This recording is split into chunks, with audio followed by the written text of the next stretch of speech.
अस्सलाम वालेकुम स्टूडेंट्स, कैसे हैं आप सब। उम्मीद करती हूँ खैर खैरियत से होंगे। Welcome to easy maths. आज हमने एक्सरसाइज 1.1 का क्वेश्चन नंबर 3 डिस्कस करना है। क्वेश्चन नंबर 3 में हमें कहा गया है कि express the following as a rational number. जितने भी क्वेश्चन हमें दिए गए हैं उनको हमने एक रैशनल नंबर की फॉर्म में लेकर आना है और आगे उसने डेफिनेशन को एक्सप्लेन किया हुआ है कि वो rational number P by Q form जैसा दिखना चाहिए, जैसा कि उसमें पी और क्यू की जो एंट्रीज़ हैं वो सेट ऑफ इंटीजर्स से ली होनी चाहिए आपने, और आपका आंसर ऐसी कोई वैल्यू नहीं होनी चाहिए जिसमें डिनोमिनेटर क्या हो, ज़ीरो हो। ठीक है, बेसिकली उसने आपको सिंपली अगर मैं बताऊं तो उसने आपको ये कहा है कि उसको रैशनल नंबर में कन्वर्ट कर दें। आगे उसने रैशनल नंबर की डेफिनेशन बताई गई है। ठीक है, तो चलते हैं अपने पहले क्वेश्चन की तरफ। पहला क्वेश्चन है 0.4 बार। ठीक है, अब जिस बच्चे ने मेरी शुरू के जो इंट्रोडक्टरी लेक्चर्स थे वो सुने हैं तो मैंने उसमें बहुत दफ़ा बताया आपको कि बार का मतलब है कि वो नंबर रिपीट हो रहा है इनफाइनाइटली। ठीक है, ये बल्कि बुक के अंदर मेंशन भी किया गया था कि जो नंबर रिपीट कर रहा है आपके पास, ये मैं आपको दिखाती चलूँ यहाँ पर, जो नंबर इनफाइनाइट टाइम्स रिपीट कर रहा है हम उसको कहते थे कि ये आपके पास देखें यहाँ पर 3 के ऊपर बार है तो लिखा हुआ है 3 रिपीट्स इनफाइनाइटली, यानी कि वो नंबर हमारे पास इनफाइनाइटली रिपीट करेगा। ठीक है, तो चलते हैं अब हम अपने सोल्यूशन की तरफ।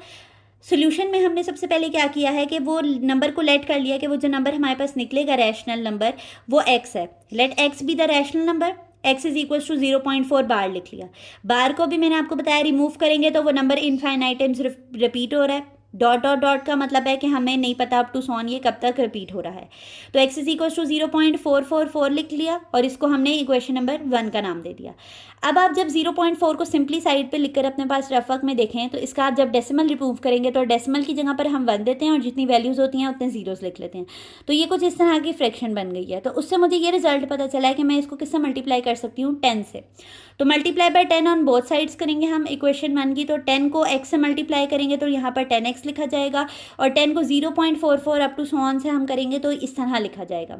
अब देखें 10x को तो आप करेंगे मल्टीप्लाई तो वो 10x आ जाएगा, लेकिन जब आप 0.444 को मल्टीप्लाई करेंगे 10 से, 10 मल्टीप्लाई बाय 0.44 तो ये आपके पास आएगा 4.44। और देखें क्योंकि ये अप टू सो ऑन है तो हमारी मर्जी हम कितने 4 बाद में अपने आगे से लगाते जाएँ। ठीक है, फिर अब आप मुझे बताएं कि ये इनमें से ग्रेटर इक्वेशन कौन सी है। इसकी लेफ्ट हैंड साइड में x का कोफिशिएंट है 1 और इसका कोफिशिएंट है 10, तो ऑब्वियस से बात दिख रही है हमें कि ये 10 वाली इक्वेशन जो है वो ग्रेटर है। तो हम ग्रेटर इक्वेशन को स्मॉलर इक्वेशन में से सब्ट्रैक्ट करवाएंगे। सब्ट्रैक्टिंग इक्वेशन 1 फ्रॉम 2, इसकी लेफ्ट हैंड साइड को इसकी लेफ्ट हैंड साइड से मल्टीप्लाई करेंगे, 10x माइनस हो जाएगा x से, वो लिख दिया हमने। और 4.444 हमारे पास माइनस हो जाएगा 0.44 से। हम अगेन इसको कैलकुलेटर पे सॉल्व कर लेते हैं कि 4.444 माइनस 0.444 करेंगे हम तो हमारे पास क्या आंसर आएगा, 4 आएगा। अब हमारा यहाँ पर 4 आ गया है, 10 में से 1 जाएंगे तो यहाँ पर 9x आ जाएगा। 9x के साथ जब भी नंबर और वेरिएबल साथ लिखे होते हैं तो वो मल्टीप्लाई हो रहे होते हैं, तो 9x के साथ मल्टीप्लाई हो रहा है तो इक्वेशन के इस साइड पे इक्वल के इस साइड पे अगर ये मल्टीप्लाई हो रहा है तो दूसरी तरफ जाकर क्या हो जाएगा, डिवाइड। 4/9 वो रैशनल नंबर था जिसको डिवाइड करके हमारे पास 0.4 बार यानी 0.4 इनफाइनाइट टाइम्स रिपीटेड वैल्यू आती है। अगर आप चाहते हैं कि हम आंसर को वेरीफाई कर लें तो हम आंसर को वेरीफाई भी कर लेते हैं कि क्या वाकई 4/9 एक ऐसा रैशनल नंबर है या नहीं जिसको सॉल्व करके ये रिपीटेड वैल्यू आती है। तो आप ये मेरे कैलकुलेटर की स्क्रीन पर देख रहे होंगे कि ये वाकयातन रिपीटेड वैल्यू आती है।